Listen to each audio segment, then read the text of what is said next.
Hi, welcome back to my channel. In today's video I want to touch three topics. One of them is why I think that nobody is going to save you in your life. The second is how to get out of debt, and the third one is how to start to invest. I know those are big topics, we can discuss hours about that, but I would just like to give you kind of I would say free, really high-level overview to get for you to idea how you can start it. So why I think that nobody is going to save you. I mean, especially from the finance point of view, because a lot of people still are hoping, yeah, my government will save me, I will get a pension, so it looks like financially I will be okay when I will stop to work 40 hours per week and so on. To a certain extent, I would say it's true, because of course government doesn't want to forget about you and lose some votes, especially from older people. At the same time, they will just give you that amount of money that you can barely survive, sometimes not even that. So if you're looking for this kind of life, okay, then I think you are fine.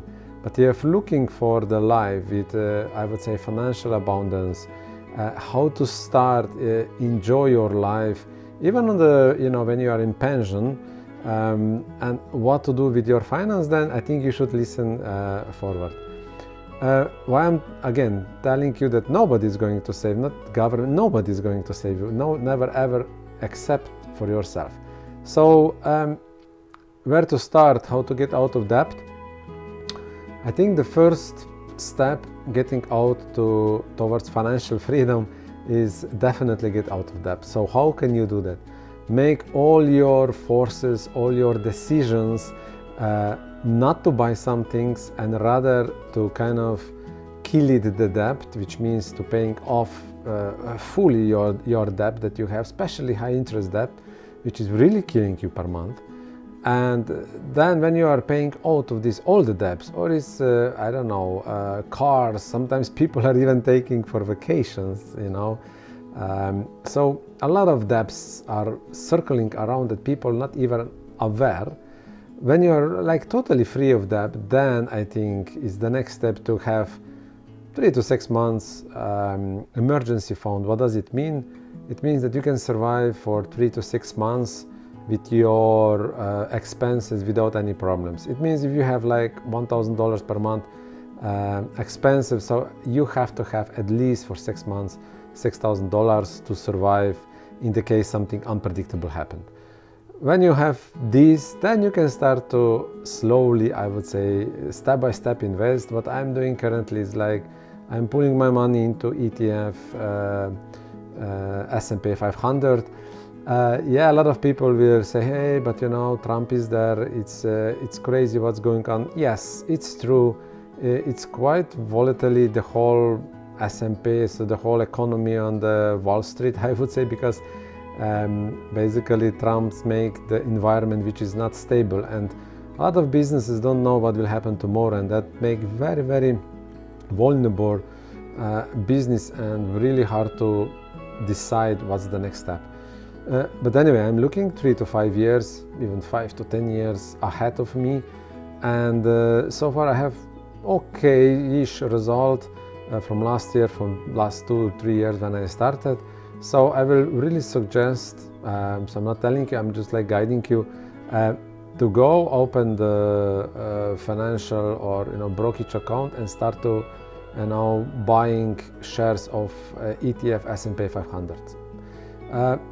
So those shares are basically, each share is kind of smaller piece of 500 plus companies on the Wall Street market, and you are getting very small piece of Apple, you are getting very small piece of Microsoft, and so on and so on and so on. So you will get even the dividend. So I will suggest to have not a normal ETF S&P 500, but ACC, which means accumulating ETF.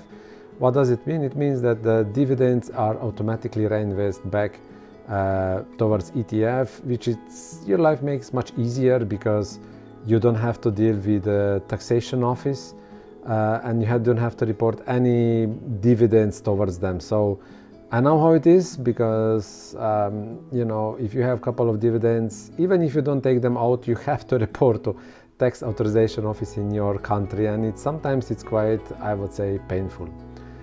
And what I'm doing currently, I think I would like to suggest to everybody, just start to read the books that you're interested in.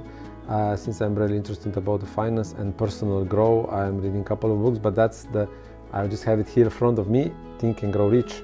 I think it's one Bible. It's not just about the finance, but it's about the whole, I would say, mindset that Napoleon Hill, it's already like 80, 90 years or 100 years ago, was you know, really putting effort into it, and interview a couple of thousands, 10,000s of people how to be successful. So this is what I'm doing. I'm reading already the third time, and I'm still kind of surprised that there are still some new things into this book. Guys, if you like my video, please help me and like the video to help the algorithm, and see you next time.